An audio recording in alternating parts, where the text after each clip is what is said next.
Guido, welcome back to the beautiful world of the Worldbox dimension, where once again, we have another civilization on the moon. Not that I'm complaining though, it's so beautiful, it's so serene. Man, I really love this place, there's something so peaceful about it. If you love it so much, Steve, why do you keep blowing it up? Because I get bored easily, okay? Anyway, look, today I have a very interesting premise, Guido. What if we had a giant war on the moon? That sounds an awful lot like destruction again. I'm just kind of thinking of the challenges which are only available on the moon, which would make things a little bit more unique. Swords and shields floating off into the great beyond, maybe even brain-sucking aliens who come out of nowhere and gobble everyone up. I think they're called zombies. Yeah, the moon is going to be a very interesting place for a battle. So the first thing I want to do is go ahead and create two distinct sides. Hopefully this brush size will be okay. We are going to carve straight down on the edge here. And as you can see, that dark matter river begins to flow in. Now, we got a couple of comments last time, Guido, from adventurers saying, but Steve, that can't be dark matter. That is surely oil. Oil? On the moon? Are you kidding me? Look, from now on, let's just call it moon juice. Actually, that makes it sound quite delicious. Guido, would you like a tall glass of moon juice? You know that getting fluid into my system would destroy me. Yes, I know this. That's why I offered you it. Stupid Steve, always joking about murdering me. What is with this guy recently? Anyway, so now we have our two distinct sides here, carefully separated by some moon juice. I think the idea now is that we need to make some kind of impenetrable barrier to stop the two sides from kind of joining in on one another. So let's go ahead and do some mountains. We're gonna have these bordering the moon juice river, and then within the mountain borders, where this moon juice river is, we are going to put lava, because people can swim across this moon juice and climb over the mountains. Of course, what we could also do is put some space piranhas in the water. That actually might be a better idea. And what this should do is hopefully stop any civilians from crossing the river and getting themselves stuck on the other side. It also means we're really going to be able to give each of our sides here an equal amount of time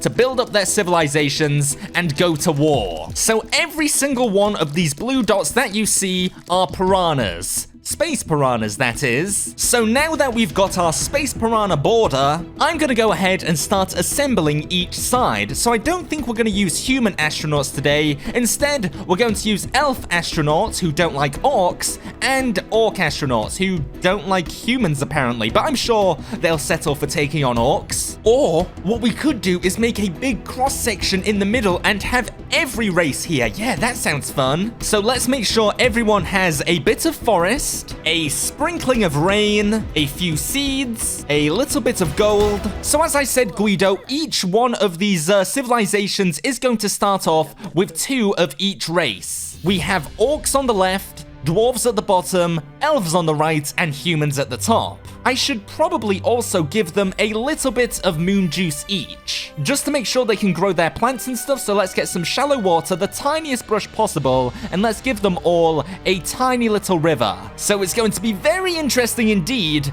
to see how all of these civilizations respond to this newfound environment. Let's see exactly how everyone is doing. So two people here, already one person has died in the orc village, I presume from getting too close to the river. So I'll go ahead and replace that orc just to make sure that they can breed. So now we can actually see how each one of these moon bases is doing. Right now, all of them seem to have only two. Nobody has birthed a little baby dwarf or baby human or baby orc or baby elf yet.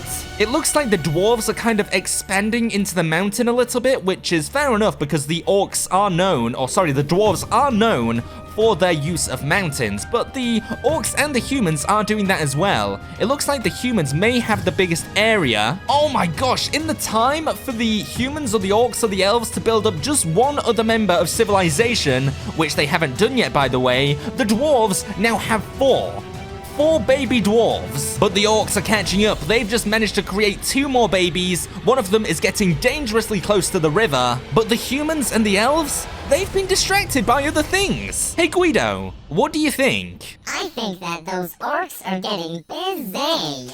The humans still only have 2. What is going on here, humans? Oh my gosh, I think they're starving. I think I need to give them some soil just so we can start to grow those fruit bushes. So let's just do something like this. Oh, did that work? What just happened? I think... Did all the humans just die? I think every single one of these craters is like what the fruit bushes look like that's where they retrieve the food. So I'm not really sure why they starved to death. And look at that, the orcs have already started to build another civilization just northwest of their original society. Now, I think the dwarves have a little bit of an advantage here because they are within the boundaries of this gold. That means they're going to be able to upgrade their kingdom and their weapons before this giant battle. Yep, Guido, you know what? I think this battle is going to be immense. Hey adventurers, Guido here. I'm still in space. I'm not gonna lie, guys. I'm a little bit scared about this battle. I don't want to die, especially on the moon. So to give me lots and lots of protection against these moon forces, I would like you all to like and subscribe to the channel. By liking the video, you should be protecting me from all of the terrors on the moon. Thanks, adventurers.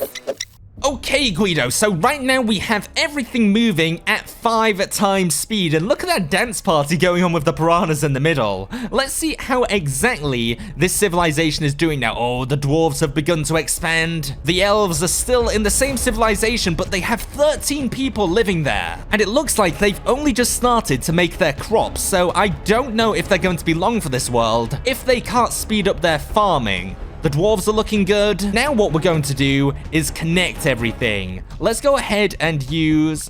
let's go for soil, I guess, and just do a bridge from place to place. We'll use one of the thinner brushes for now.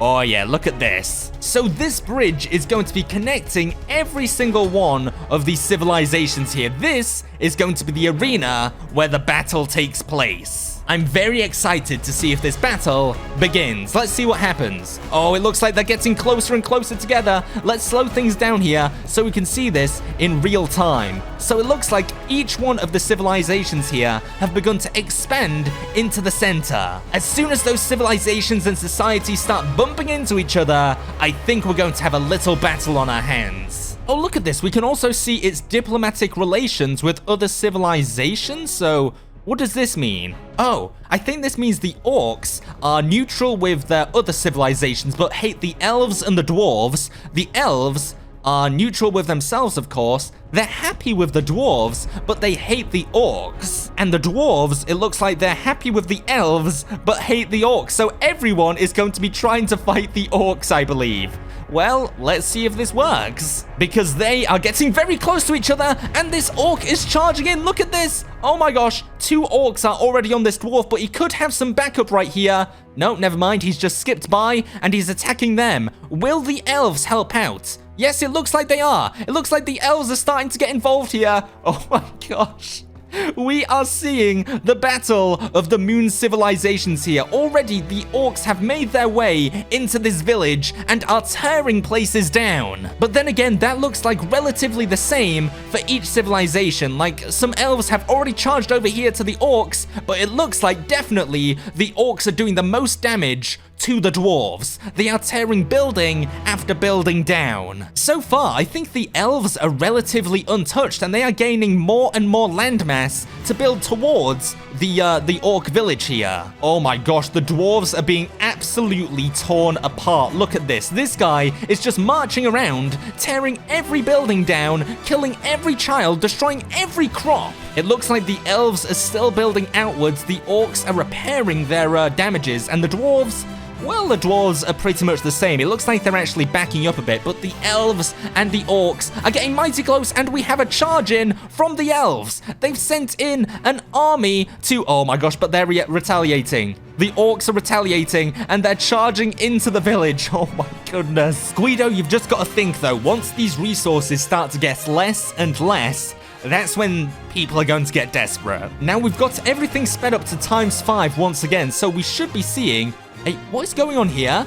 Are all the dwarves just charging into the... Oh my gosh, they're actually risking their lives to cross the Piranha River to get to the orcs. Jeez, dude, this is absolute chaos. Look at this. All the orcs are running around desperately trying to rebuild. It looks like they've lost a pretty distinct chunk there. And where the heck did this place come from? Zora does? Oh my gosh, that's almost got 100 members of civilization as well. I just can't believe how quickly these... Oh my gosh, look at that. Look at that giant charge from the elves there. Oh, I didn't see that coming. Look at this. They're charging in, but they got defended from the orcs there. Every time we see a giant chunk of green dots charging in, we know that's the elves. And it looks like the elves have started to move into that human territory there, maybe to get easier access to the gold. Now, Guido, what I could do is I could go over here and go ahead and inflict, not blessing, where is it? Madness. Creatures will become mad and start fighting with each other. You know what? I think I'm gonna go ahead and do that. Everyone can have a little bit of madness here. Let me just douse everyone with that, and let's see exactly how quickly civilizations fall when madness is unleashed. All right, let's go over here and see exactly what's happening. Wait, what's going on? Why has everything frozen? Has everyone died? What is going on with this world? Oh my gosh, I think everything's broken. Hello? Okay. So apparently it just doesn't move anymore. Oh my gosh, look at this giant orc push. What is going on here? What? Do the orcs attack each other? They must do because they've got madness, right? No, it looks like everyone's kind of fine. If nobody wants to be the winner of this battle, well, then I'll have to be the winner. I've got a heat ray. Let's go ahead and let's just do something a little bit like this. And let's just, yeah, a little bit of that. There we go. A couple of these. Why not? Just, yeah, something like that. Look, Guido, someone had to win that war. And at the end of the day, I think it was the piranhas. I mean, they've got this giant space to now live in.